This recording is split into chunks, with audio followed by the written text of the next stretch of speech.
Good morning again, YouTube. It's 3:56 a.m. It was something I also wanted to touch on or speak on or give my opinion on that I totally forgot about y'all. Um, I wanted to touch on.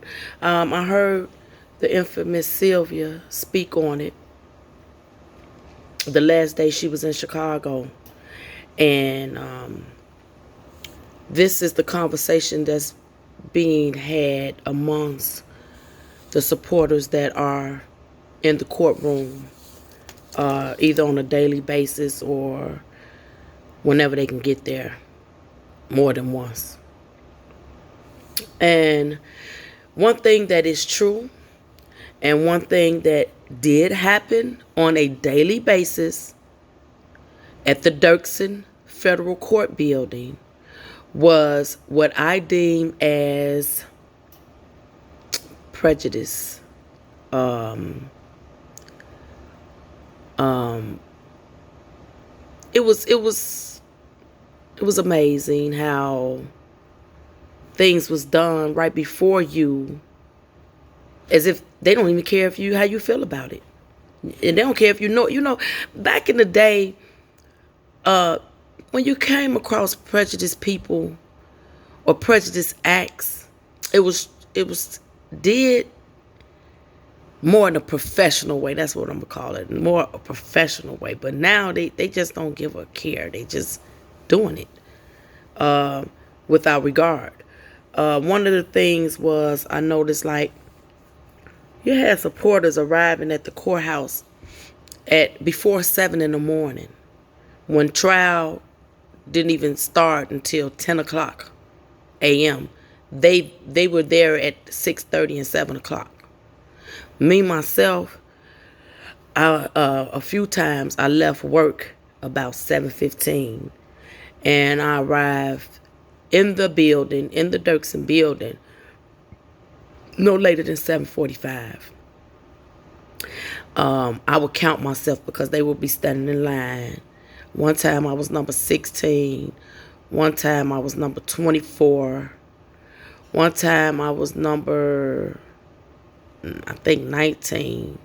Anyway, only 30 allowed in the courtroom on the 25th floor. If it exceeds that amount, you have to go to the 17th floor to the overflow. So I made it inside the courtroom on the 25th floor. Sorry, y'all. I had to pause my recording. I am at work, so I had a little work to do. So now I'm back. As I was saying, what I noticed every day that I stepped into the Dirksen building is you can get there no matter how early, and stand in that line for over an hour or however long you're in that line, when the opposite, I don't want to say white people, I want to say opposite color than myself or opposite race from myself, arrive at 9:30, 9:15 and 9:30 at the original time that you would normally arrive. But because we want to get seated on the 25th floor, we're getting out of our beds extra early, and we're getting in motion extra early because we're trying to get on the 25th floor. Well, they don't have to do that. They could just come at the normal time, stand at the back of the line. And what the marshal's going to do, y'all, they're going to come and they're going to wave them to the front of the line. They don't give a fuck what we say or how we feel about it. They know we've been there. They right there looking at us. But they going to put them in the front of the line. Their white privilege. It was alive, y'all, in that court. It was alive on that floor, on that 25th floor. It was alive. Yeah, I have to stand by infamous Sylvia on that. She's not lying about that.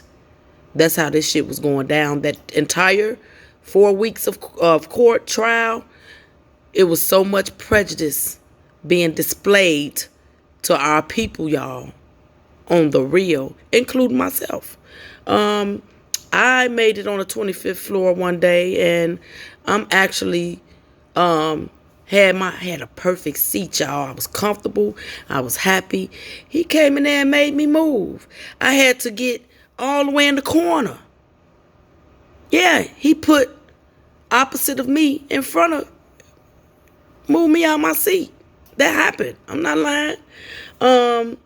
They were able to, say, listen, like you in the courtroom, you might whisper a little bit like, nobody hear you, just between you and that person. They were able to do that.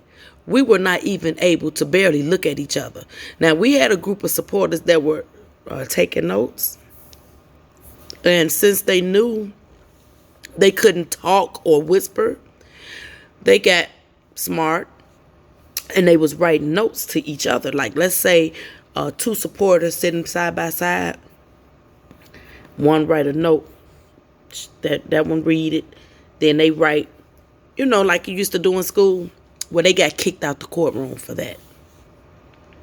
But the people opposite color of us, they was able to whisper to one another. They were able to bring bottles of water in the courtroom and drink. We couldn't. We had to lock our water up in our lockers or don't bring it. And you couldn't even bring no food on the floor, period. They brought bags of snacks and shit up there. They actually was trying to eat it in the courtroom, but the marshals did tell them they couldn't eat, but they allowed them to drink. And I'm not going to say who they were, because these people, it's not their fault. I actually like these people. They beautiful people. Excuse me, in my opinion. But I'm just telling it like it is. Mr. McDavid, at the end of the trial, he went and hugged and kissed R. Kelly. When Milton Brown attempted, it was not permissible. I don't like that shit. If Milton Brown couldn't hug and kiss him, why the fuck could Daryl McDavid hug and kiss him? That shit wasn't right, and it wasn't fair. So this is the things that had been displayed in that courtroom, y'all. If you were opposite color of myself, you were allowed on the 25th floor. You sat in the front of the courtroom. You didn't sit in the back. You sat in the front. Even if you was the last one to arrive, you were going to get seated in the front of the courtroom because you're privileged because of the color of your skin. Now, for all of you that may think that I'm prejudiced, no, I'm not prejudiced. Not at all. I'm not prejudiced, but I'm going to tell it like it is. I'm going to tell it like it is. These are the things that I saw take place with those marshals at the Dirksen building in Chicago, Illinois. And not only did it happen to myself, it happened to plenty of R. Kelly fans and supporters. Yeah. So I wanted to share that with you all because I totally forgot about it. And it just popped in my mind. And I'm like, man, I forgot to speak on that. So I just wanted to give my opinion. This is my opinion on that matter because I saw Miss Infamous Sylvia speak on it. And I just want to come back and give my opinion on it. So again, have a wonderful day. Peace, love, happiness. I'm out.